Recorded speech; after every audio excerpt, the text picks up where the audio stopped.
बुडबुड घागरी. एक होतं माकड, एक होता उंदीर आणि एक होती मांजर. त्यांची तिघांची लय मैत्री होती. एकदा त्यांना असं वाटलं की आपण खीर बनवावी आणि खीर खावी. मग त्यांनी खीर करायचं ठरवलं.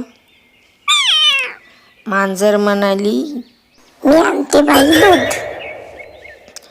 माकड म्हणला मी आणतो पातेलं. आणि उंदीर म्हणला, मी आणतो गहू आणि गूळ.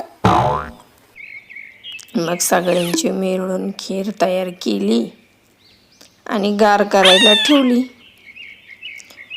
माकड म्हणला, चला खीर निवेपर्यंत आपण थोडं फिरून येऊ आणि आंघोळ पण करून येऊ आणि मग थोड्या उशिराने आपण खीर खाऊ.